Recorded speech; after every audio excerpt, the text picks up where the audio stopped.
നമസ്കാരം. Raf talk ഫുട്ബോളിലേക്ക് ഏവർക്കും സ്വാഗതം. ഫിഫ വേൾഡ് കപ്പിൻ്റെ അവസാന സ്ലോട്ടുകൾ ഫില്ലാക്കാൻ വേണ്ടിയിട്ടുള്ള പ്ലേ ഓഫ് മത്സരങ്ങൾ പുരോഗമിക്കുകയാണല്ലോ.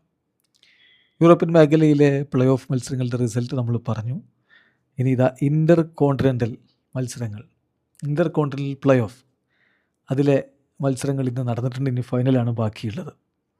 ഓൾറെഡി ഫൈനലിൽ ഇടം പിടിച്ച ടീമുകളായിരുന്നു ഇറാഖും DR കോങ്കോയും.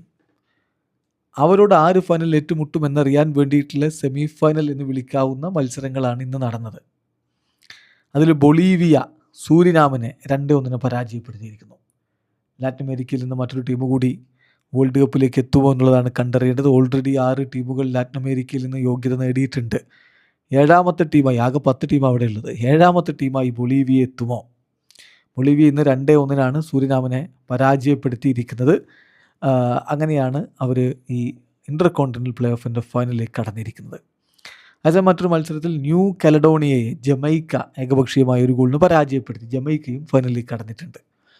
അപ്പോൾ ഇനി അറിയേണ്ടത് ഏഷ്യൻ ടീമാണോ സൗത്ത് അമേരിക്കൻ ടീമാണോ വേൾഡ് കപ്പിലേക്ക് എത്തുക, അതുപോലെ സെൻട്രൽ അമേരിക്കൻ ടീമാണോ ആഫ്രിക്കൻ ടീമാണോ വേൾഡ് കപ്പിനെത്തുക? 2 ടീമുകൾക്കാണ് സാധ്യത. അപ്പോൾ DR കോങ്കോയുടെ എതിരാളികൾ ജമൈക്കയാണ്.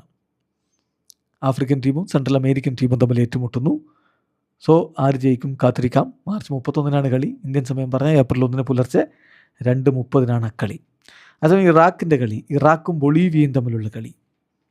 ജയിച്ചാൽ ഇറാഖ് വേൾഡ് കപ്പിൻ്റെ ഫൈനൽ കളിക്കും. അതല്ല, ബൊളീവിയ ജയിച്ചാൽ ലാറ്റിൻ അമേരിക്കൻ ടീം വേൾഡ് കപ്പിൻ്റെ ഫൈനൽ കളിക്കും.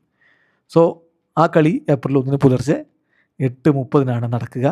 2 കിടിലൻ പോരാട്ടങ്ങൾ. വേൾഡ് കപ്പിൽ സ്ഥാനം ഉറപ്പിക്കാനുള്ള പോരാട്ടം എന്ന് പറയുമ്പോൾ എപ്പോഴും കിടിലൻ പോരാട്ടങ്ങളാണ്.